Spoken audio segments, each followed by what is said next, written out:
4వ అధ్యాయం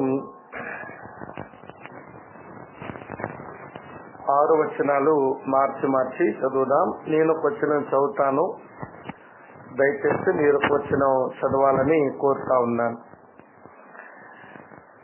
మొదటి యోహాను పత్రిక 4వ అధ్యాయం మొదటి 6 వచనాలు. ప్రియులారా, అనేకులైన అబద్ధ ప్రవక్తలు లోకములోనికి బయలు వెళ్ళి ఉన్నారు గనుక ప్రతి ఆత్మను నమ్మక, ఆయా ఆత్మలు దేవుని సంబంధమైనవో కావో పరీక్షించుడి.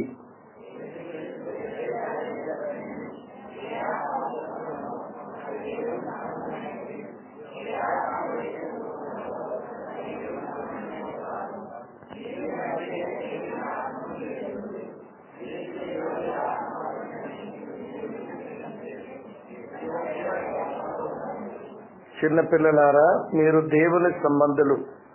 మీలో ఉన్నవాడు లోకములో ఉన్నవాని కంటే గొప్పవాడు గనుక మీరు వారిని జయించి ఉన్నారు.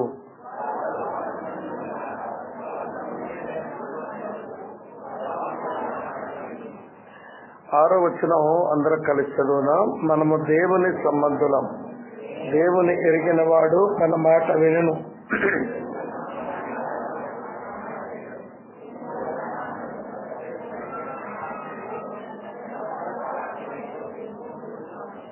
ఆమేన్. మా పరమ తండ్రి, మరోసారి నీ వాక్య సముఖమునకు మేము చేరి వస్తున్నాము. నీ వాక్యమును మా ఎదుట మీరు తెరవండి.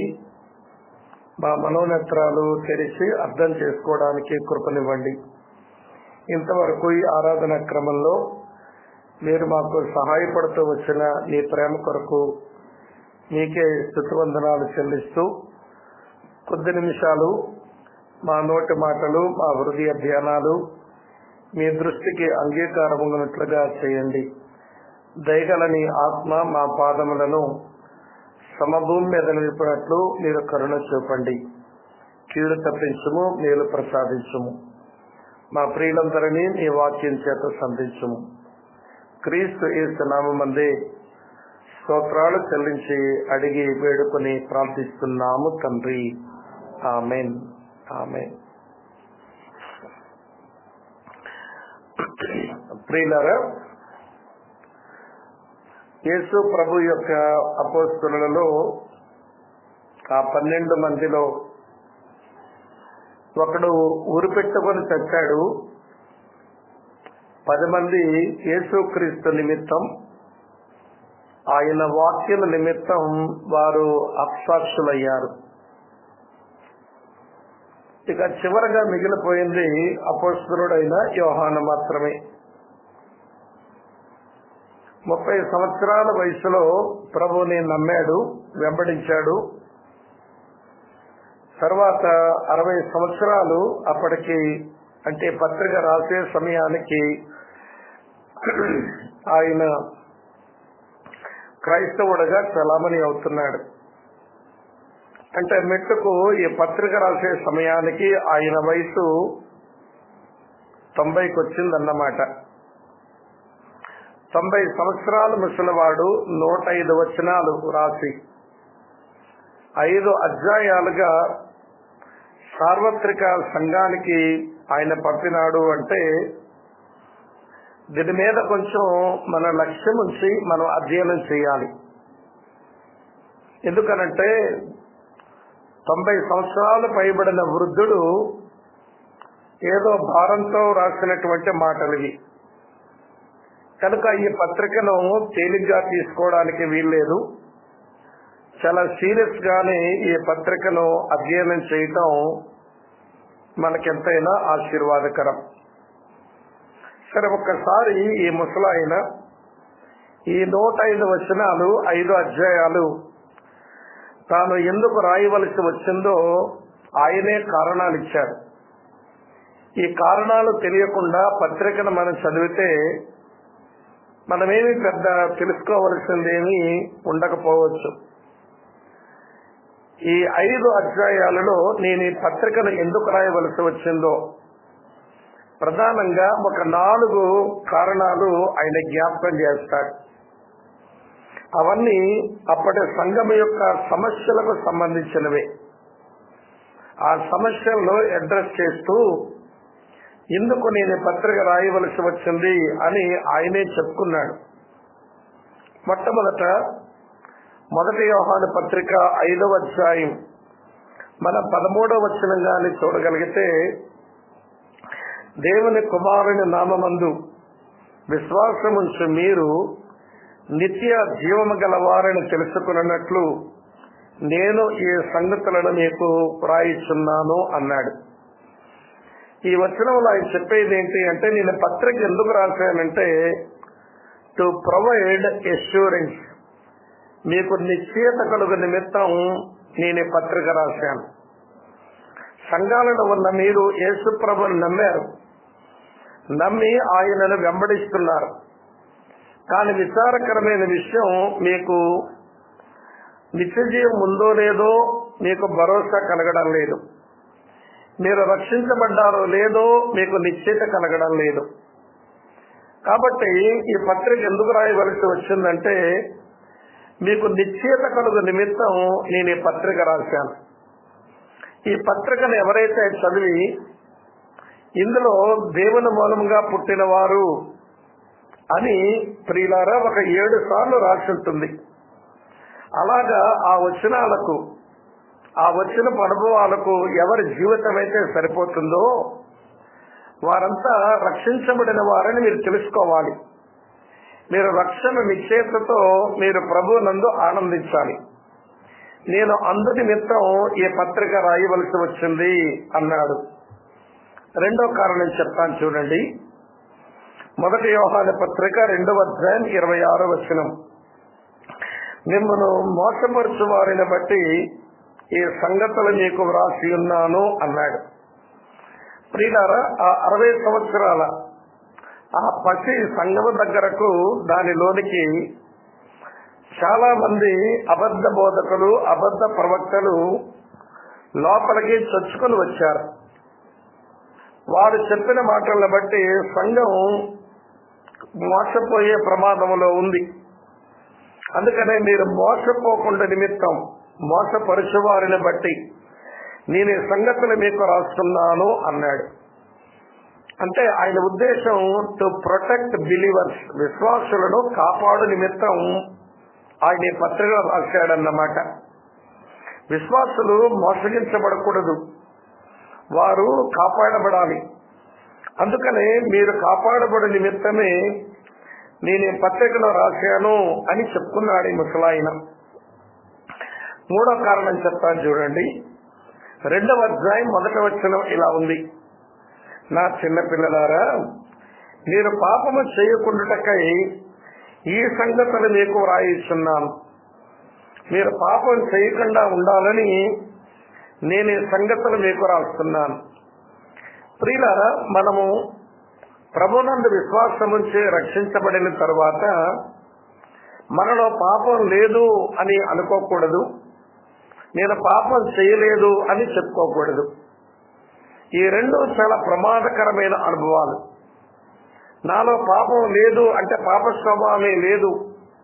యేసు ప్రభువును నమ్మిన తర్వాత ఆ స్వభావం ఏదో ఎగిరిపోయింది అన్నట్టు నాలో పాప స్వభావమే లేదు అని అనుకుంటే నిన్ను నీవే మోసం చేసుకునే మనిషి అవుతావు. నేను చెప్పలేదు, ఈ పెద్దయ్యని చెప్పాడు. చూడండి, 8వ వచనంలో ఏమంటాడో, మనం పాపము లేని వారమని చెప్పుకుని ఎడల మనలను మనమే మోసపుచ్చుకుందాము. పాపం లేదు అని చెప్పకండి. మీరు రక్షించబడిన మాట నిజమే, మీరు దేవుని పిల్లలైన మాట నిజమే, కానీ మీ ప్రాచీన స్వభావం ఇంకా మీలోనే ఉంది. అయితే మీరు నవీన స్వభావాన్ని ధరించుకున్న మాట నిజం. మీ ప్రాచీన స్వభావం, యేసు ద్వారా అనుగ్రహించబడిన నవీన స్వభావం, ఈ రెండింటి మధ్య సంఘర్షణ మీ లోపల జరుగుతూ ఉంది. అలాంటి సంఘర్షణ ఎవరైతే పడుతూ ఉంటారో వారు నిజముగా రక్షించబడిన దేవుని పిల్లలన్నమాట. నాలో ఏ సంఘర్షణ కలగడం లేదండి, నాలో ఏ సంఘర్షణ లేదు అని ఒకవేళ మీరంటే మీరు రక్షించబడిన మాట నిజం కాదన్నమాట.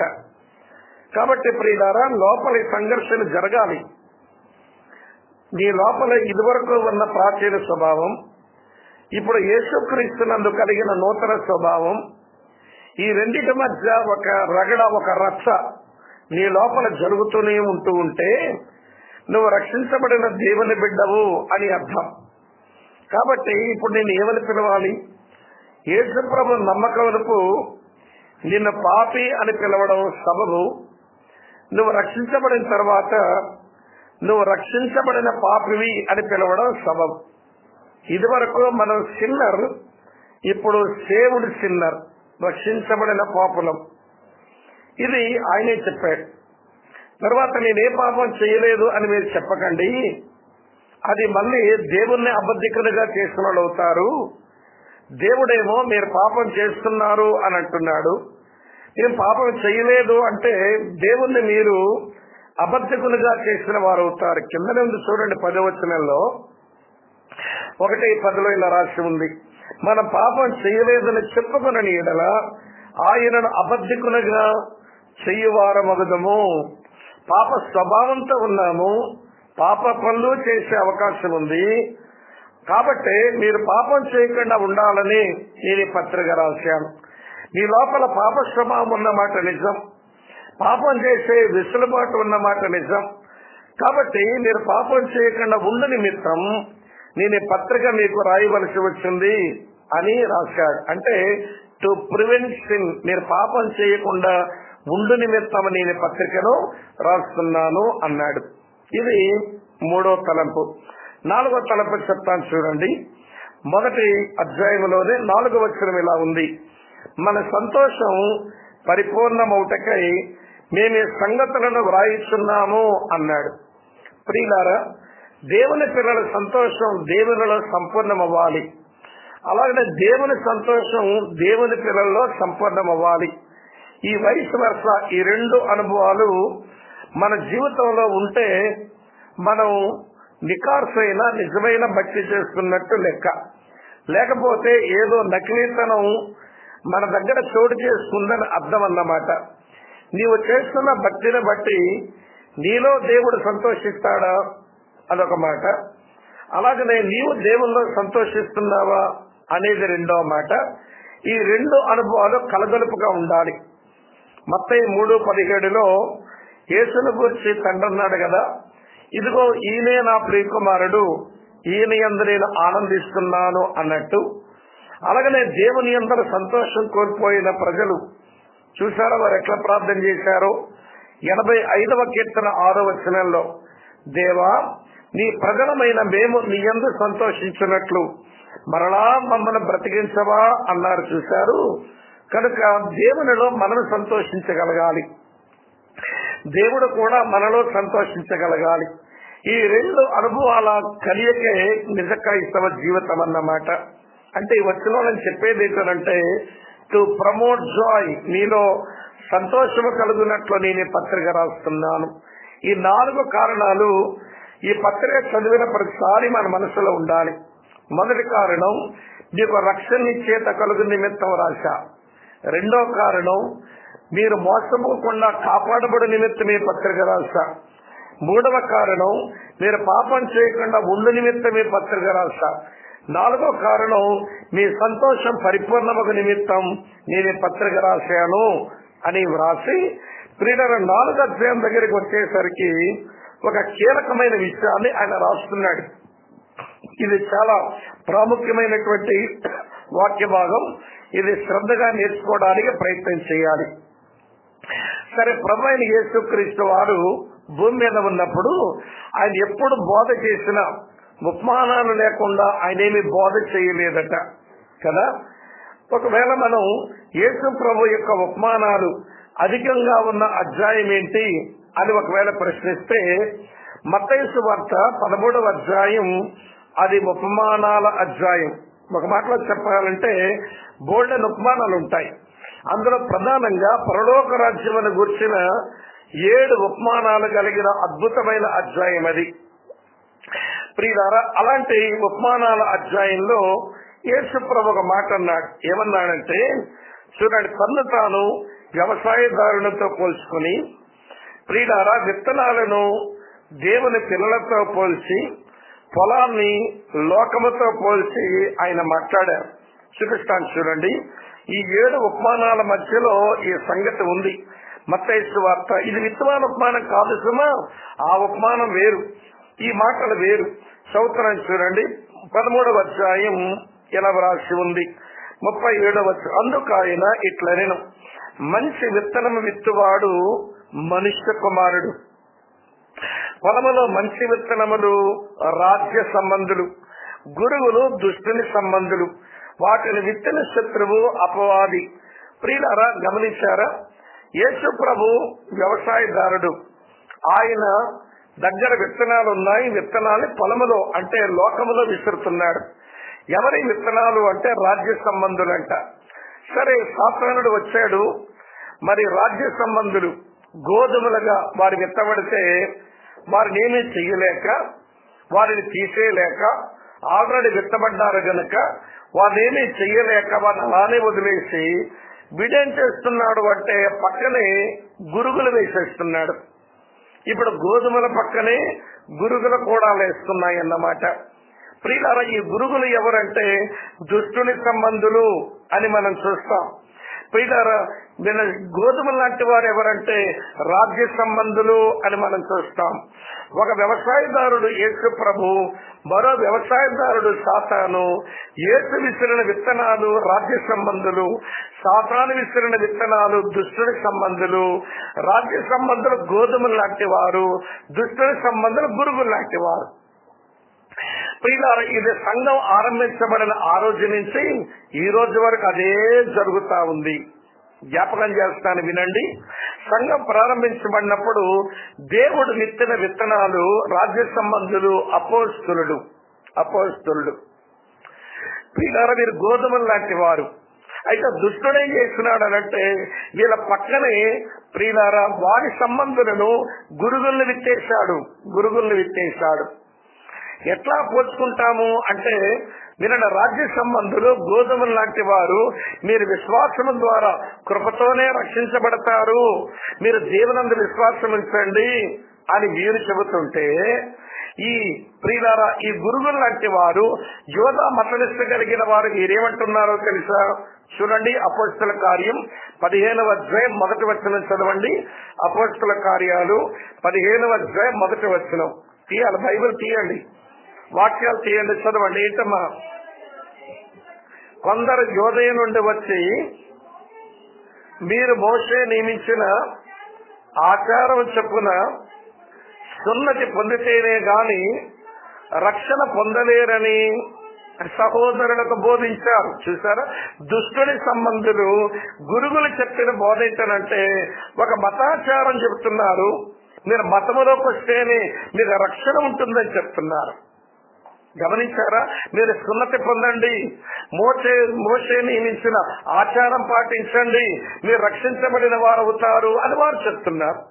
ఒకవైపు వింటున్నారా అపోస్తలులు, మరోవైపు ఏమో యోధా మతనిష్టలు కలిసే ఉన్నారు. వాళ్ళు సేవ చేస్తున్నారు, వీళ్ళు సేవ చేస్తున్నారు. వాళ్ళు మాటలు చెప్తున్నారు, వీళ్ళు మాటలు చెప్తున్నారు. కానీ ప్రియులారా, వింటున్నారా? ఇవ్వండి, ఒకరు గోధుమలు లాంటి వారు, మరొకరు గురుగులు లాంటి వారు. ఇంకా చెప్తాను, వినండి. అపోస్తల కాలం అయిన తర్వాత చెప్పుకోదగిన కాలం ఏంటనంటే మార్టిన్ లూథర్ గారి కాలం. మార్టిన్ లూథర్ గారి కాలంలో సంఘమును సంస్కరిస్తూ ఆయన పనిచేస్తూ ఉంటే, ఆయన పక్కనే లోయోలా అనబడినటువంటి వ్యక్తి వారు కూడా పనిచేస్తున్నారు. ఆయన సంస్కరణ కొరకే పనిచేస్తున్నాడు. ఇది ఎవడ ఫేక్ రిఫర్మేషన్, నకిలీ సంస్కరణ. ఇవ్వండి, మార్టిన్ లూథర్ చేస్తున్నది ఎవడి సరైన సంస్కరణ, ఈ లోయోలా చేస్తున్నది నకిలీ సంస్కరణ. రెండో సాగుతూనే వచ్చాయి. గోధుమలు గురుగులు అలానే ఉంటాయి. రాజ్య సంబంధులు దుష్టుల సంబంధులు కలిసే బ్రతుకుతుంటారు. వింటున్నారా? సరే, మార్టిన్ లూథర్ కాలం అయిపోయింది. తర్వాత జాన్ వెస్లీ కాలం వచ్చింది. జాన్ వెస్లీ కాలం వచ్చినప్పుడు జాన్ వెస్లీ గొప్ప ఉద్యమం కొరకు పనిచేస్తుంటే ఆ పక్కనే వాల్టేర్ అనబడిన వాడి పని వాడు కూడా చేసేస్తున్నాడు పక్కని. గమనిస్తున్నారా? ఒకవైపునేమో ఏమండి చార్లెస్ స్పర్జన్, అలాగనే డిఎల్ మోడీ ఒకవైపు పనిచేస్తూ ఉంటే, ప్రపంచంలో పేరుగాంచిన దైవజనుల వారిద్దరూ పనిచేస్తుంటే, అటుపక్కనేమో జేమ్స్ స్మిత్ అనగా మార్మానిజం కి పెద్ద ఆయన, మరోవైపు చార్లెస్ రస్సెల్ అనబడ్డవాడు యెహోవా సాక్షుల అధినేత, వీళ్ళు కూడా పక్కనే పనిచేస్తున్నారు. కలిసే ఉంటున్నారు, వీళ్ళు కలిసే పనిచేస్తున్నారు. అన్ని గోధుమలు కావు ప్రియులారా. ఇలా మనం చెప్పుకుంటూ పోతే ఈ రోజు వరకు అదే జరుగుతుంది. ఒకవైపు ఏమో ఇలాంటి ప్రియమైన గోధుమలు లాంటి రాజ్య సంబంధులు, మరోవైపు ఏమో గురుగులు లాంటి దుష్టుని సంబంధులు కలిసే ఉంటారు ఈ లోకంలో. ఈ మాట ఏదో కొత్త మాట ఏం కాదు కదా, యేసు ప్రభు ఉన్నప్పుడే చెప్పాడు ఈ మాటలు. చూపిస్తాను చూడండి, యేసు ప్రభు ఏం చెప్పారో చదువుతున్నాను. మత్తయి సువార్త 7వ అధ్యాయానికి రండి. మత్తయి సువార్త 7వ అధ్యాయం చదువుతున్నాను చూడండి ప్రియులారా. మన ప్రభు భూమి మీద ఉన్నప్పుడే చేసిన పర్వత ప్రసంగంలో ఆయన చెప్పిన మాట ఇది. 15వ వచనం ఇలా ఉంది. ఏమన్నాడు ఆయన? అబద్ధ ప్రవక్తల గురించి జాగ్రత్త పడండి, వారు గొర్రెల చర్మములు వేసుకుని మీ యొద్దకు ఒత్తురు, కానీ లోపల వారు క్రూరమైన తోడేళ్లు అన్నాడు. గమనించారా? ఈ అబద్ధ ప్రవక్తలు బయటికేమో గొర్రె చర్మం వేసుకుని వస్తారు, లోపల మాత్రం వారు క్రూరమైన తోడేళ్లు, వారు మందను కనికరింపరు. వింటున్నారా? ఇదే మాట యేసు ప్రభు వారు భూమి మీద సేవను ముగించినప్పుడు కూడా చెప్పారు ఈ మాట. మత్తయి సువార్త 24వ అధ్యాయంలో చూడండి ప్రియులారా, 11వ వచనం. మత్తయి 24:11. అనేకులైన అబద్ధ ప్రవక్తలు వచ్చి పలువురిని మోసపరిచెదరు అన్నాడు. సేవ ఆరంభంలో చెప్పాడు వాళ్ళ గురించి, సేవ ముగింపులో చెప్పాడు వాళ్ళ గురించి. కాబట్టి ప్రియమైన మిత్రులారా, నేను 60 సంవత్సరాలు ఈ సంఘాన్ని చూస్తుంటే వీళ్ళు ఎక్కువైపోతున్నారు. ఈ దుష్టుని సంబంధులు, ఈ గురుగులు బాగా పెరిగిపోతా ఉన్నాయి ఈ సంఘంలో. రాజ్య సంబంధులు, ఈ గోధుమ గింజలు లాంటి వారి ప్రాబల్యం తగ్గిపోతా ఉంది, వీళ్ళ యొక్క ప్రభావం బాగా పెరిగిపోతా ఉంది. అది దృష్టిలో పెట్టుకొని ఈ 4:1 నుంచి ఈ 6 వచనాలు రాశాడు. ప్రియులారా, ఈ 1 నుంచి 6 వచనాల్లో అబద్ధ బోధకులు, అబద్ధ ప్రవక్తలు, దుష్టుని సంబంధులు, గురుగులు లాంటి వారు సంఘమును వారు పాడు చేస్తున్న రోజుల్లో ఆయన రాసినటువంటి మాటల్లోంచి కొన్ని ప్రాముఖ్యమైన విషయాలు మనం నేర్చుకోవడానికి ప్రయత్నం చేద్దాం. ప్రియులారా, ఈ 6 వచనాల్లో నేను ఒక 3 పదాలు పట్టుకుంటే ఈ భాగాన్ని వెరగొట్టడం నాకు తేలికైంది. చూపిస్తాను చూడండి ప్రియులారా. ఇలా రాసి ఉంది, మీ కొరకే చదువుతున్నాను చూడండి. 4వ వచనం. చిన్న పిల్లలారా, మీరు దేవుని సంబంధులు. 1, మీరు దేవుని సంబంధులు. 5వ వచనం చూడండి ఆరంభంలో, వారు లోక సంబంధులు. తర్వాత మళ్ళీ 6వ వచనంలో మనము దేవుని సంబంధులం. వింటున్నారా? ఈ 3 మాటలు గమనించండి. మీరు దేవుని సంబంధులు, వారు దుష్టుని సంబంధులు, మనము దేవుని సంబంధులం. గుర్తుపెట్టుకోండి ఎట్లా ప్రియులారా, మీరు, వారు, మనం. చెప్పండి మాట, చెప్పండి. మీరు, వారు, మనం అంటే అపోస్తలుడు యోహాను కూడా కలుపుకున్నాడు కాబట్టి మనం అన్నాడు అన్నమాట. కనుక వినండి ప్రియులారా, వీరు, వారు, మనం, ఈ 3 పదాల నుంచి ఒక 3 తలంపులు చెప్తాను వినండి. మొట్టమొదట వారి గురించి మాట్లాడుకుందాం. ఎవరి గురించి? వారి గురించి మాట్లాడదాం. తర్వాత మనం గురించి మాట్లాడదాం. అటు తర్వాత చివరగా మీరు గురించి మాట్లాడదాం. దీనికి ఇలా విడగొట్టచ్చు. ప్రియులారా చెప్తానండి. వారు అంటే అపనమ్మకస్తులైన, నమ్మదగని పనివారు. చెప్పండి, ఎవరు వాళ్ళు? నమ్మదగని పనివారు. ఫాల్స్ ప్రాఫిట్స్, నమ్మదగని పనివారు. తర్వాత రెండోది ఏంటంటే నమ్మదగిన పనివారు, ఫెయిత్ఫుల్ వర్కర్స్, నమ్మదగిన పనివారు. తర్వాత 3వ గుంపు ఎవరంటే నిర్భయులైన విశ్వాసులు, భయం లేకుండా బతకవలసిన విశ్వాసులు. వెరీ సింపుల్, ఈ అవుట్లైన్ సులువుగా జ్ఞాపకం ఉంటుంది. మొదటి మాట ఏంటంటే నమ్మదగని పనివారు, రెండో మాట ఏంటంటే నమ్మదగిన పనివారు, మూడో మాట ఏమిటంటే నిర్భయులైన దేవుని పిల్లలు. అంతే.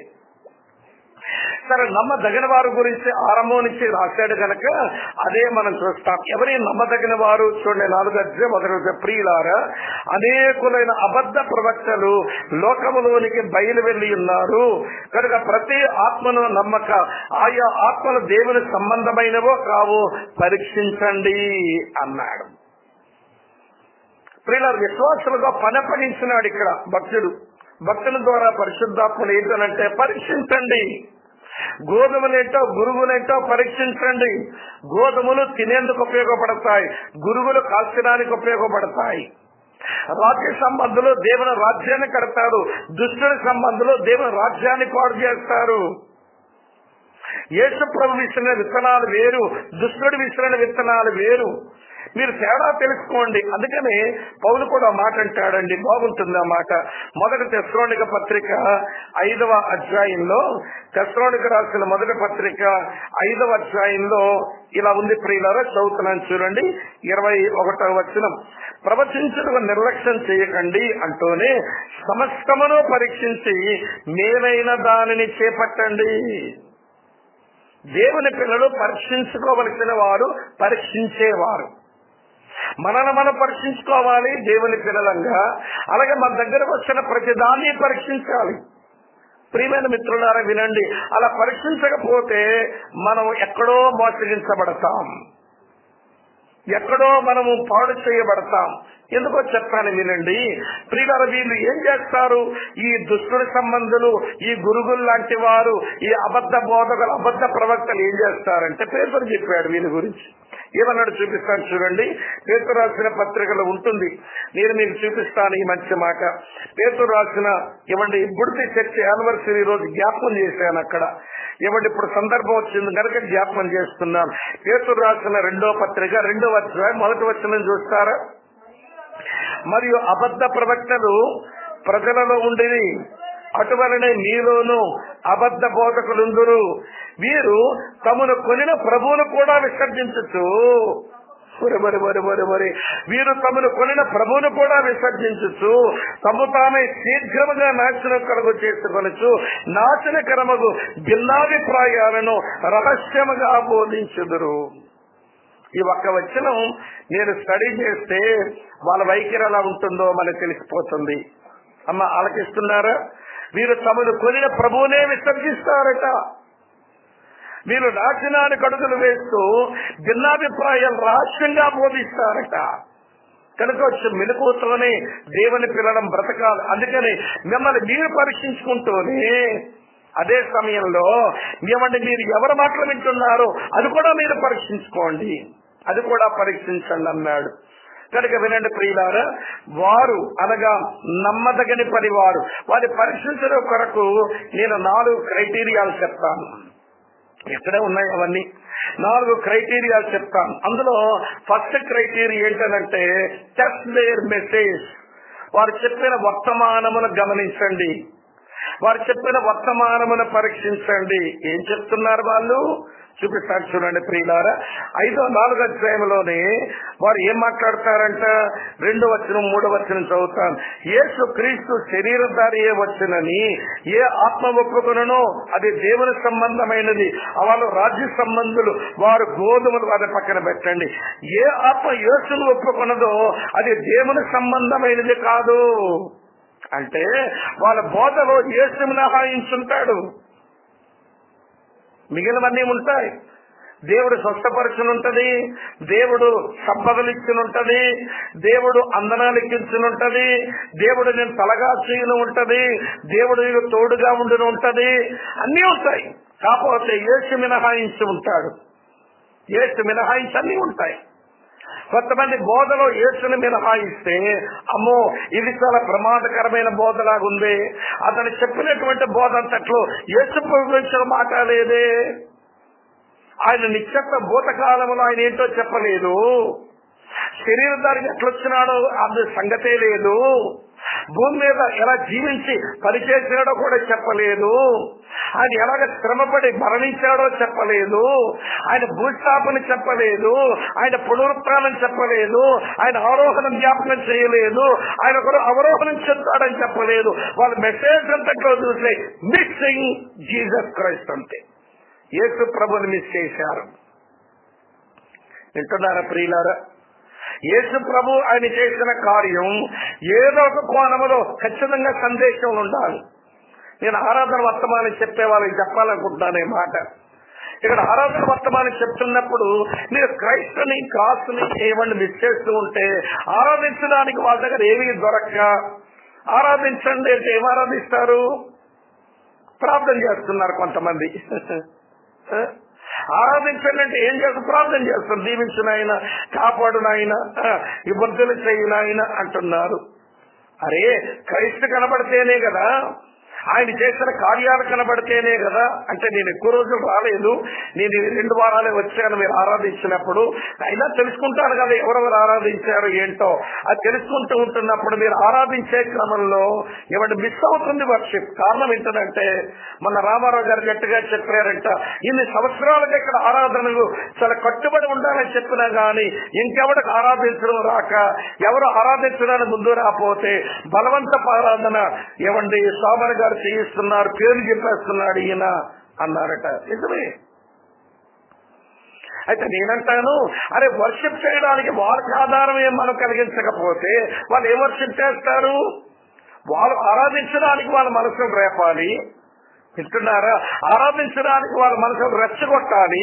అందులో మన ప్రభు చేసిన కార్యం అతని కొరకు ఏం జరిగిందో అది వివరించాలి. యేసు ప్రభు ఆయన జీవితం, ఆయన పని, ఆయన బోధ, ఆయన శిలువ, ఆయన భూస్థాపన, ఆయన పునరుత్థానం ఇవేమి కనబడకపోతే ఆరాధించే వాడికి ఏమొస్తుంది చెప్పండి? Check their messages. వీళ్ళెవరు? Test their messages. వాళ్ళ సందేశాలు పరీక్షించండి. వాళ్ళ సందేశంలో క్రీస్తు కనబడుతున్నాడా? ప్రియులారా, దీని సందేశంలో యేసు మిస్ అవుతున్నాడు.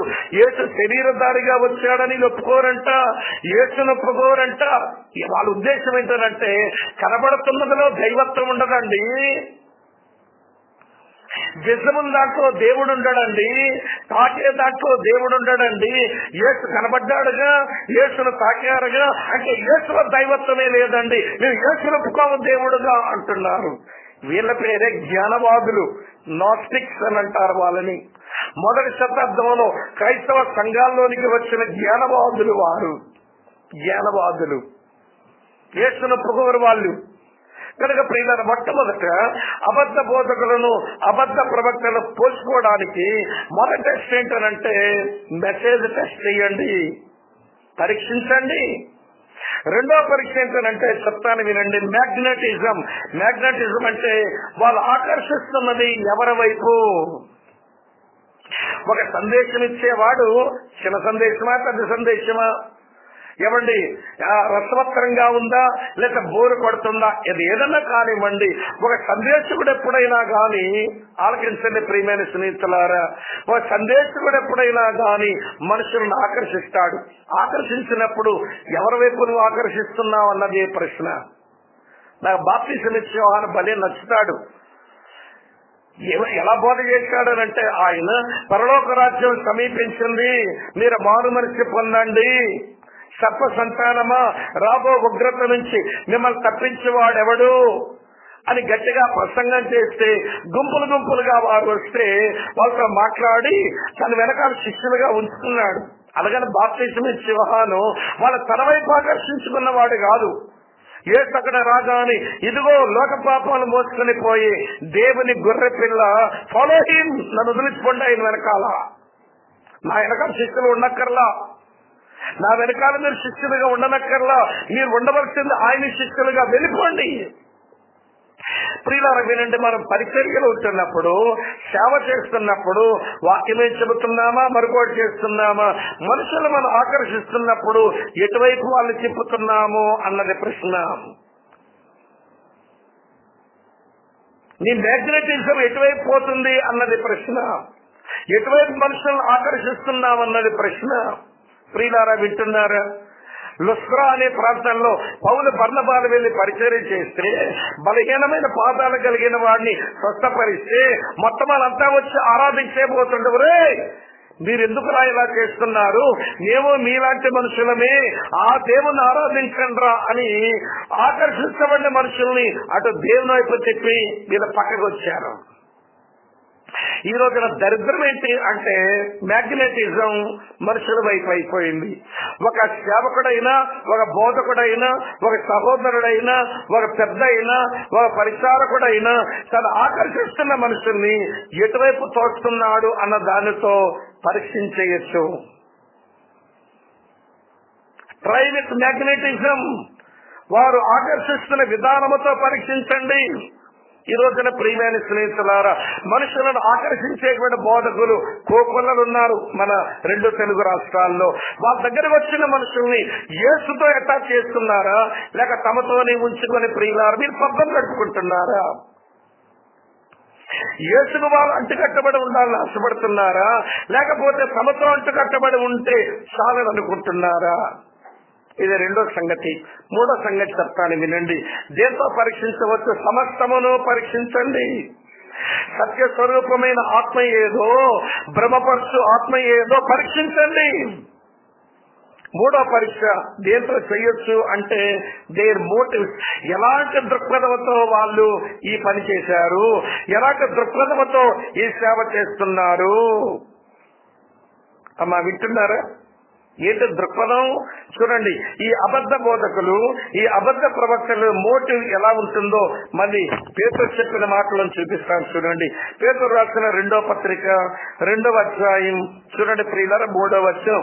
వారు అధిక లోపులై కల్పనా వాక్యములను చెప్పొచ్చు, మీ వల్ల లాభం సంపాదించుకుందరు. వారి పూర్వం నుండి విధించబడిన తీర్పు వారి కొరకు ఆలస్యము చేయదు, వారి నాశనము కొనికి నిద్రపోదు అన్నాడు. వారు లోబులై పనిచేస్తారట. కొంచెం పక్కనే చూస్తారా? 14 వచ్చిన మళ్ళీ ఇటువైపు కాలంలో చూడండి, 2 పేతురు 2:14 వ్యభిచారిని చూచి ఆశించుచు పాప మానలేని కన్నులు గలవారును అక్షరులైన వారి మనసులను మరలు కల్పొచ్చు లోభత్వమందు సాధకం చేయబడిన హృదయం గలవారును శాపగ్రస్తులై ఉండిరి. వాళ్ళ మోటివ్స్ గురించే రాశాడు పేతురు ఈ పత్రికలో. కాబట్టి ప్రియమైన స్నేహితులారా, ఎలాంటి దృక్పథంతో ఈ పనిలో ఉన్నాడు ఈయన, ఎలాంటి దృక్పథంతో ఈ సేవ చేస్తున్నాడు ఈయన, ఈ సేవ ఈయన బోధ వెనక ఉన్న దృక్పథం ఏంటో టెస్ట్ చేయండి. ఇది ఎవరికి వాళ్ళే బాధ్యులు. వింటున్నారా? ఎవరికి వాళ్ళే ప్రభువా ఆయన చెప్పాడని మేము నమ్మేసామంటే నీకెవడ నమ్మన్నాడు అంటాడు ప్రభు. నేను చెప్పలేదా పరీక్షించమని?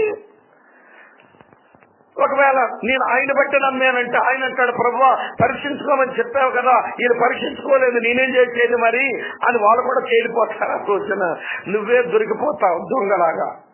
పరీక్షించు. వాళ్ళ వర్తమానం ఏమిటి, వాళ్ళు ఎటువైపు ఆకర్షిస్తున్నారు, తర్వాత వాళ్ళ దృక్పథాలు ఏమిటి, ఇంకోటి చెప్తాను. వాళ్ళు పరీక్షించడానికి వాళ్ళు పరీక్షించ మరొక సంగతి ఏంటి అని అంటే వినండి ప్రియమైనటువంటి స్నేహితులారా, వాళ్ళ యొక్క మోరల్స్ ఏంటి, వాళ్ళ నైతికత ఏంటి, వాళ్ళ నైతికత ఏంటి. యోధా పత్రికలో ఇలా రాశాడు, చదువుతాను చూడండి ప్రియులారా. యోధా పత్రిక ఇలా చదువుతున్నాను చూడండి, మంచి మాట ఇలా రాసి ఉంది 4వ వచనంలో. అనగా కొందరు రహస్యముగా చొరబడి ఉన్నారు, వారు భక్తిహీనులై దేవుని కృపణ కామాతురత్వం మనకు దుర్వినియోగపరచు మన అద్వితీయ నాథుడును ప్రభువైన యేసుక్రీస్తును విసర్జించుతున్నారు. వారు మోరల్స్ ఏంటి అని అంటే దేవుని యొక్క కృపను వారు కామాతురత్వానికి చేంజ్ చేస్తున్నారట. ఎథిక్స్ ఉండవు, మోరల్స్ ఉండవు. కానీ ప్రియమైన స్నేహితులు బాగానే బయటకు కనబడతారు, బాగానే కనబడతారు. మోరల్స్ ఉండవు, ఎథిక్స్ ఉండవు. దాంతోనే పోల్చుకోండి వాళ్ళని అన్నాడు. ఎందుకంటే ఏం చెప్పలేను, అవసరం కూడా లేదులేండి. వాళ్ళు గొర్రె చర్మ వేసుకుని లోపల క్రూరమైన తోడేళ్లు వాళ్ళ మందన కనికరించరు, మందర కనికరించరన్నాడు పౌలు. ఎఫెసు పెద్దలతో మాట్లాడుతూ చెప్పాడు. కాబట్టి పరీక్షించండి, వారిని పరీక్షించండి. పరీక్షించడానికి వారి సందేశం బాగా వినండి. తర్వాత వారు ఎటువైపు మనుషులు ఆకర్షిస్తున్నారో చూడండి. అటు తర్వాత వాళ్ళు ఎలా దృక్పథమవుతున్నారో గమనించండి. అటు తర్వాత వాళ్ళకున్న నైతికత ఏదో కొంచెం చూడండి, దీంతో పరీక్షించండి, వారి సంగతి పరీక్షించండి.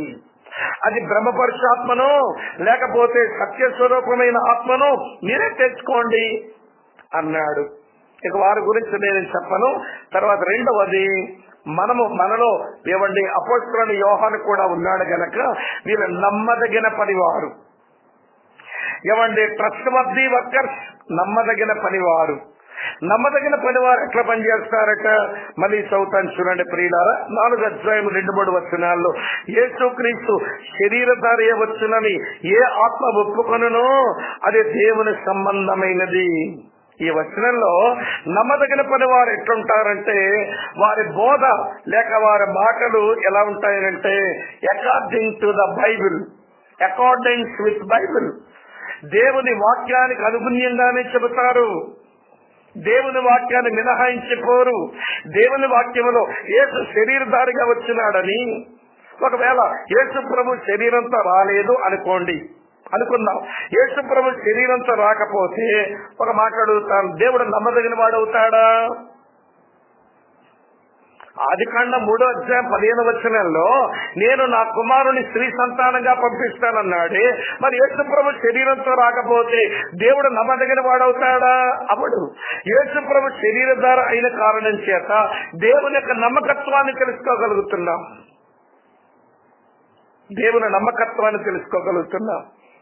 ఒకవేళ యేసు ప్రభు శరీరంతో రాలేదనుకోండి, దేవుని ప్రేమని సంపూర్ణంగా ఎరుగుతామా? రోమాపత్రిక 5వ అధ్యాయం 8వ వచనంలో ఉంటుంది. ఏమని చదువుతాం అక్కడ అని అంటే, దేవుడు మన ఎడల తన ప్రేమను వెల్లడపరిచి ఉన్నాడు, ఎట్లనగా తన కుమారుని మన కొరకు అప్పగించంట. ఏ దేవుని యొక్క ప్రేమను అర్థం చేసుకోవడానికి ఏకైక సాధనం ఆయన శరీరమతో ఈ లోకానికి రావడమే. యేసు ప్రభు శరీరంతో రాకపోతే దేవుని ప్రేమను పరిపూర్ణంగా తెలుసుకోవడానికి వీలు పడదు. ఇంకో విషయం మీతో చెప్పను, వినండి ప్రియమైన స్నేహితులారా. యేసు ప్రభు శరీరంతో రాకపోతే సావాలేడు, మళ్ళీ తిరిగి లేవను లేడు. సావకపోతే నీకు పాపక్షమాపణ ఎలా వస్తుంది? ఆయన తిరిగి లేవకపోతే నువ్వు నీతిమంతుడు ఎట్లవుతావు? రోమాపత్రిక 4వ అధ్యాయం 25వ వచనంలో చెప్తాడు, ఆయన మరణించడం వలన పాపక్షమాపణ, ఆయన తిరిగి లేవటం వల్ల నీతివంతులమయ్యాం. శరీరంతో రాకపోతే ఎట్లా చేస్తాడు? శరీరంతో లేకపోతే ఎట్లా మళ్ళీ తిరిగి లేస్తాడు? ప్రియులారా వింటున్నారా? ఈ రోజున యేసు నమ్మేమంటాం గాని ఒకవేళ ఆయనే శరీరంతో రాకపోతే ఇన్ని ప్రయోజనాలు మిస్ అవుతుంది కదా మానవ జాతి. కాబట్టి ప్రియులారా, కనుక నమ్మదగిన బోధకులు ఏం చెప్తారంటే, దేవుని వాక్యం ఆయన శరీరముతో వచ్చాడు అని ఏదైతే బోధిస్తుందో ఆ బోధకు అనుగుణ్యంగానే బోధిస్తారు. స్క్రిప్చర్ చెబుతుంది, ఆడు చెప్పాడు, ఈడు చెప్పాడు, ఆడి బోధ ఈడి బోధ కాదు, ఇది బోధించిందా అని చెప్తాడు, ఇది బోధించిందా చెప్తాడు. ఆడు దేవుడు కాదు, వీడు దేవుడు కాదు, వాడు బైబిల్ కాదు, వీడు బైబిల్ కాదు. ఆలోచిస్తున్నారండి? కనుక ఇది బైబిల్, ఇది బోధిస్తుందో లేదో అది చాలా ప్రాముఖ్యం. ప్రియమైన స్నేహితులారా, ఆలోచిస్తున్నారా? ఈ రోజున మనం ఎట్లంటే, అంత పెద్ద ఆయన చెబితే తప్పు ఉంటది ఏంటండి? పెద్ద ఆయన అయితే దేవుడా, లేక పెద్ద ఆయన అయితే బైబిలా? ఆయన నీలాంటి మనిషే కదా. కానీ ప్రియమైన స్నేహితులు, ఈ రోజున కొంతమంది వాళ్ళు చెప్పారు కదా మేమే కాదనలేమో అన్నట్టుగా అంగీకరిస్తారు, దెబ్బతింటున్నాం. కాబట్టి వినండి ప్రియమైన స్నేహితులు, నమ్మదగిన పనివారు దేవుని వాక్యానికి అనుగుణంగానే మాట్లాడతారు. ఒక ఆలోచన చెప్పారంటే దానికి టెక్స్ట్ ఉంటుంది. వాక్యంలో వచ్చి ఒక తలపు చెప్పారంటే దానికి వాక్యం ఉంటుంది. రెండో సంగతి ఏంటంటే, చూడండి ప్రియులారు, ఇక్కడ అంటాడు యోహాను, వినండి నమ్మదగిన పనివారు వారి గురించి 6వ వచనం చూడండి. మనం దేవుని సంబంధులు, దేవుని ఎరిగిన వారు మన మాట వినను అంటే, ఆలోచిస్తున్నారా ప్రియులారా? ఈ నమ్మదగిన పనివారు మనుషుల చేత అంగీకరించబడతారు, వీరు వాళ్ళు అంగీకరిస్తారు. యాక్సెప్టెన్స్ ఆఫ్ ద బిలీవర్స్, విశ్వాసుల యొక్క అంగీకారం ఉంటుంది. ప్రియులారా వినండి, ఈ మంచి మాట చెప్తాను.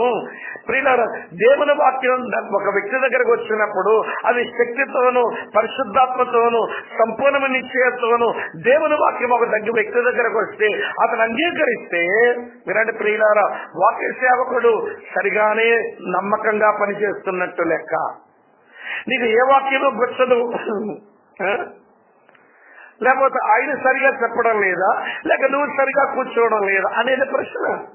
కనుక వినండి, అకార్డింగ్ ఆఫ్ ద బైబిల్ అంటే బైబిల్ ప్రకారంగా చెప్తాడు. యాక్సెప్టెన్స్ ఆఫ్ ద బిలీవర్స్, విశ్వాసులు ఆమోదం కూడా ఉంటది. వీళ్ళు నమ్మదగిన పనివారు. పౌలు భక్తుడు తెస్సలోనిక సంఘాన్ని పత్రిక రాస్తున్నాడు, మా వలన విన్న వాక్యం అది మనుషుల వాక్యం అని ఎంచగా అది నిజంగా దేవుని వాక్యం అనేసి మీరు అంగీకరించారు కనుక మీరు అంగీకరించిన వాక్యం మీరు కార్యసిద్ధి కలుగు చేసింది అంటాడు.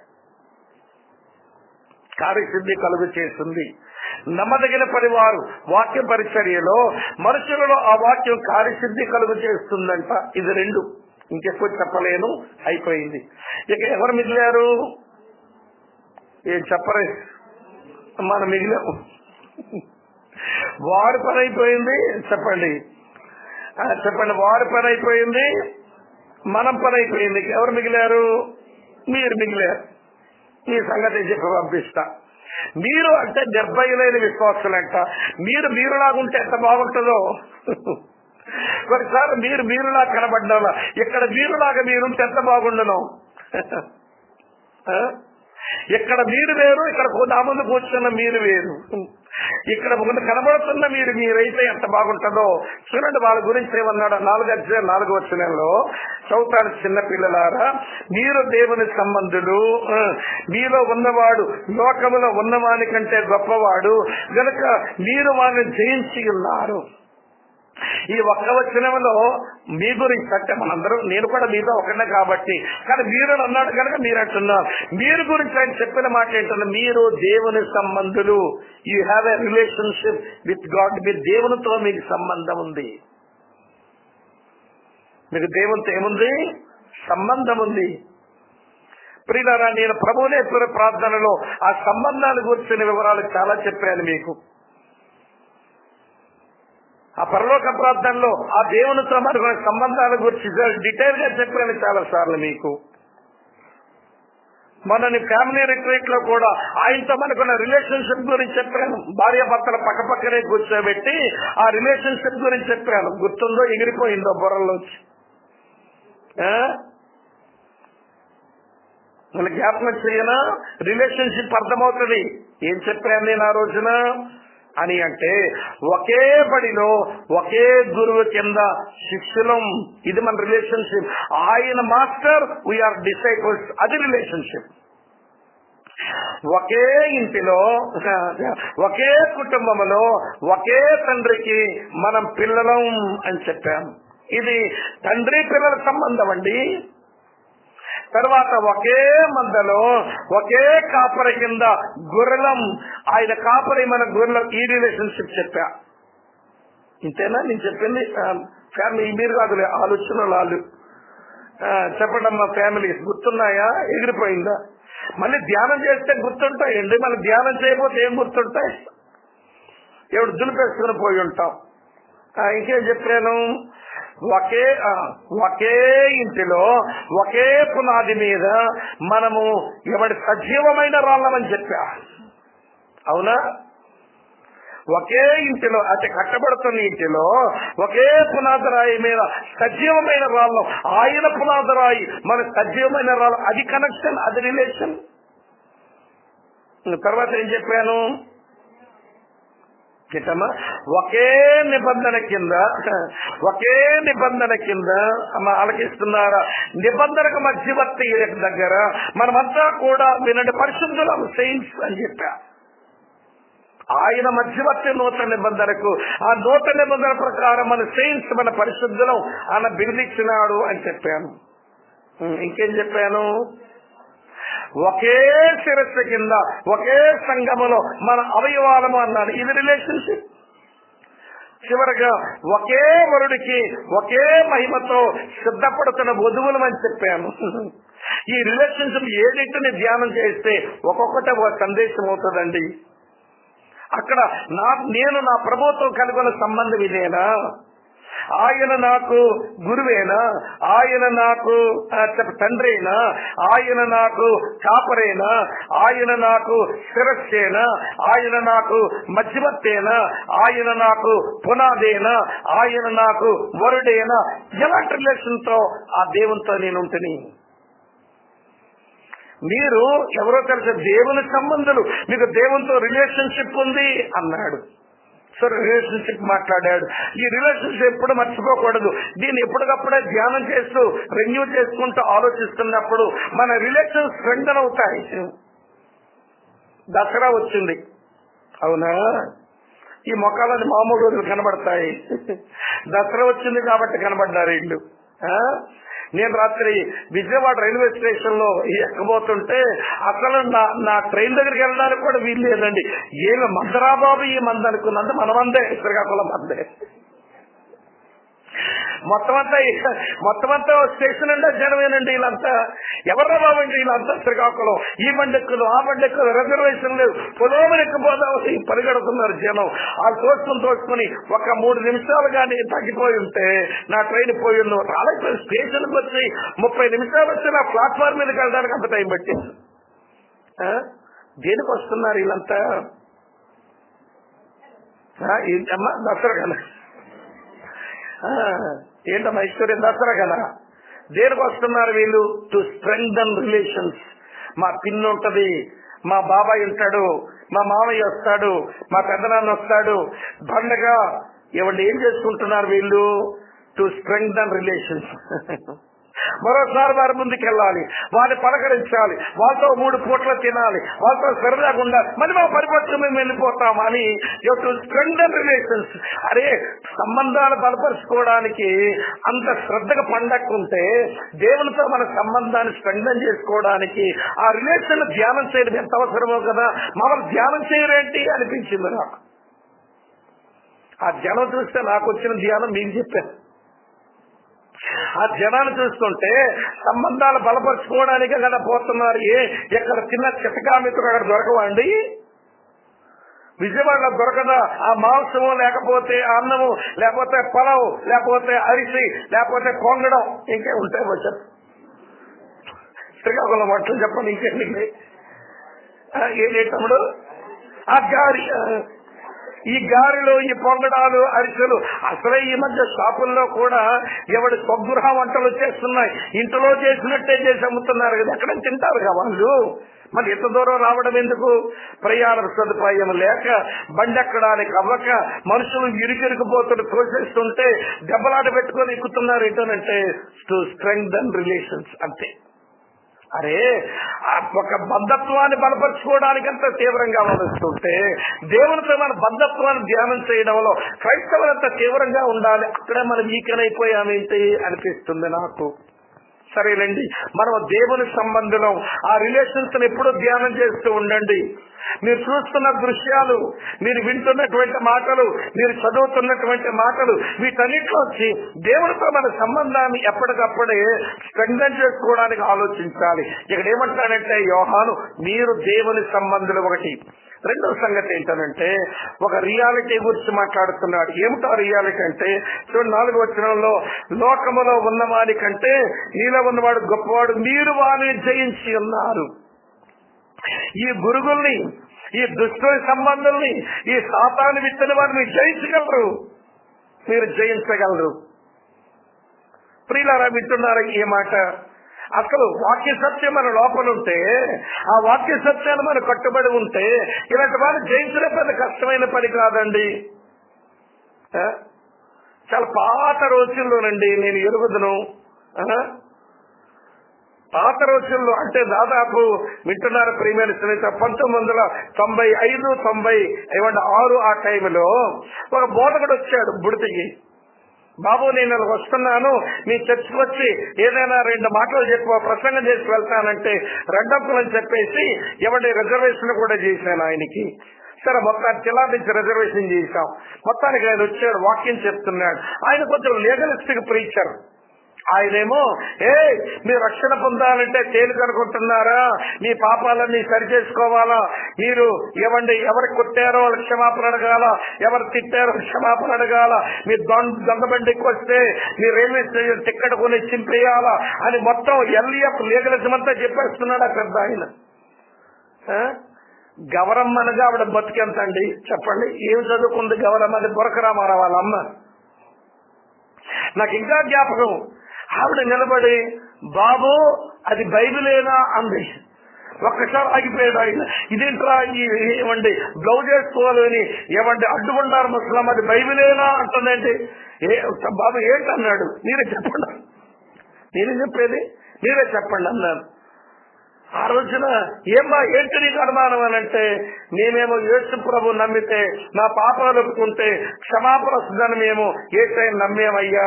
మరి నువ్వు అది సరి చేసుకోవడానికి కష్టమైనవైతే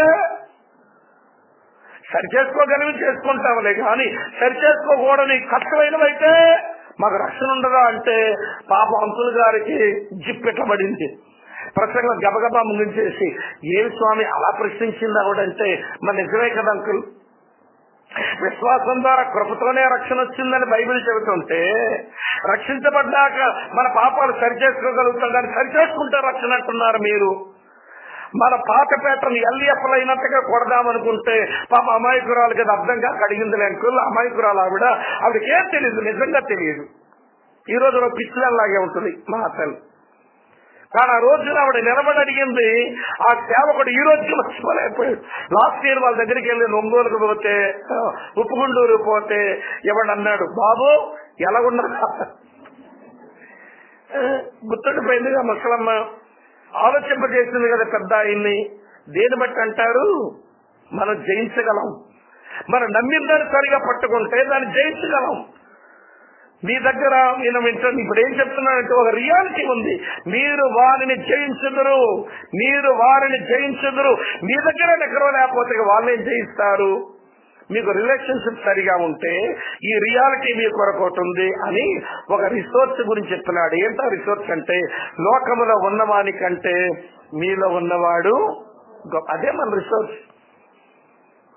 మనకున్న వనరులేంటి, మనకున్న సాధనం ఏంటంటే యేసు ప్రభువుని నమ్మిన కారణం చేత మన లోపలికి వచ్చిన పరిశుద్ధాత్మనే మన రిసోర్స్. నేను అనుకుంటాను ఆ రోజున అమ్మ పలికింది అమాయకుగానే పలికింది, కానీ అది గొప్ప ప్రాణంతోనే పలికింది అనిపించింది నాకు. ఏమిటున్నారా? ఆ రోజుల్లోనే కామేశ్వరపేటకు వచ్చారు. సెవెంత్ అడ్వాంటేజ్ వస్తే ఈ అడ్డుగుండాలమ్మని ఆపారు.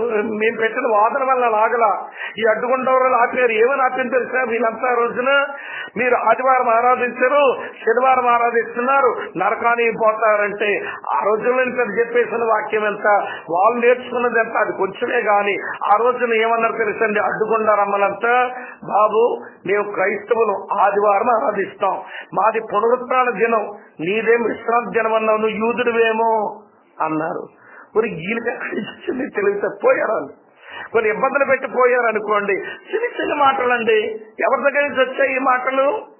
అమాయకంగా నేర్చుకున్నారు. లోపల ఉన్న పరిశుద్ధాత్మ దేవుడు సహాయం చేయగా వాళ్ళు చెప్పగలిగారు. మరి లోపల రిసోర్స్ ఎంత ఉండి ఏదైనా వాక్య సత్యాలు భిన్నంగా ఉంటే మనకు కాదులే అనుకుంటూ తప్పించుకుంటాం. నోరెత్తి మాట్లాడవు. నేను ఎప్పుడో మాట అంటాను, వినండి. మనం నిజంగా వినండి. రక్షించబడ్డ మాట నిజమైతే, నీ లోపల పరిశుద్ధాత్మ దేవుడు వచ్చిన మాట నిజమైతే, నీకు హోలీ బోల్డ్నెస్ ఉండాలా, నీకు మోరల్ బోల్డ్నెస్ ఉండాలా. హోలీ బోల్డ్నెస్ అంటే ఎవరైనా వాక్యానికి భిన్నంగా తప్పు చెబితే ఇది కరెక్ట్ కాదు కదా అని అనగలగాల. ఏమంటే నైతికంగా బాగలేకపోతే, అక్రమంగా ఉంటే, మీరు తప్పు చేస్తున్నారు కదా బ్రదర్, మీరు తప్పు చేస్తున్నారు కదా సిస్టర్ అని చెప్పడానికి ప్రయత్నం చేయాలి. అది కూడా ప్రేమ కలిగి సత్యం చెప్పాలి. లోపల ప్రేమ మిస్ అయిపోతే ఊరికే సత్యం చెప్పి నేను అంతా ముక్కుసూటి మనిషిని. కొంతమంది ఎట్లా అంటారో తెలుసండి, ఏమండి నేను అంతా ముక్కుసూటి, నేను ఉండలేను, నేను ఖచ్చితం, నేను ముక్కుసూటి మనిషిని. స్వరపు నాకు ముక్కు వచ్చినట్టు నీ ముక్కు వస్తే సరిపోద్ది. కొంతమంది మాట్లాడి తప్పు చేస్తారు, కొంతమంది మౌనమై తప్పు చేస్తారు. మిట్టుకు దేవుని రాజ్యానికి దెబ్బతీస్తాం, దేవుని సంఘానికి మనం దెబ్బతీస్తాం. కాబట్టి ప్రియమైన సోదరి స్నేహితులారా వినండి, ఆయన చేతిలో ఒక గోధుమ గింజలాగా ఆయన ఎక్కడ విసిరితే అక్కడ పడి మొలిచి ఆయన రాజ్యాన్ని కట్టే వాళ్ళం అవ్వాలి. దేవుడు ఒక గింజను తీశాడు, విలియం కేరీ అనే గోధుమ గింజను తీశాడు. ఎవడు చిరపూరికి విసిరేశాడు అక్కడ మొలిచిపోయింది ఆ చెట్టు. అదోనిరామ్ జక్సన్ అనే ఒక గోధుమ గింజ తీశాడు, బర్మాకి విసిరేశాడు, బర్మాలో మొలిచింది ఆ చెట్టు. జాన్ వెస్లీ అనే గోధుమ గింజ తీశాడు, ఇంగ్లాండ్ దేశంలో విసిరాడు, అక్కడ మొలిచింది ఆ చెట్టు. దేవుని రాజ్యం స్థాపించింది. అర్థమవుతుందా? యామి కార్మికేల్ అనే ఒక చిన్న గోధుమ గింజను విసిరేశాడు, తమిళనాడులో దోనావూరులో మొలిచింది.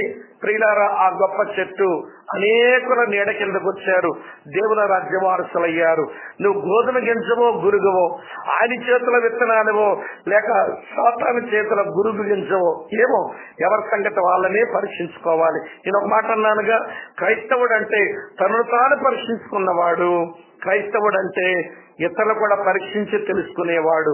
నేను పరీక్షించుకోలేకపోయినా, ఇతరులు కూడా పరీక్షించలేకపోయినా ఎవడ ప్రమాదంలో పడే అవకాశం ఉంది. కనుక ప్రియులారా, నమ్మదగిన పనివారు నిర్భయులైన దేవుని పిల్లలు. దేవునితో రిలేషన్ వీళ్ళకు ఉంది, ఒక రియాలిటీ వీళ్ళ కొరకు ఉంది, ఒక రిసోర్స్ లోపల ఉంది. అది కలిగి బ్రతుకుదాం. అట్టి కృప దేవుడు మనకు అనుగ్రహించినట్లు ఆయనకు అప్పగించుకుందాం. కళ్ళు వంచండి, కళ్ళు మూసుకోండి, ప్రార్థన చేస్తాం. కళ్ళు వంచండి, కళ్ళు మూసుకోండి, ప్రార్థన చేస్తాం. ప్రభువా, వారు గూర్చిన అవగాహన మాకు లేదు, మా గూర్చిన అవగాహన మాకు లేదు.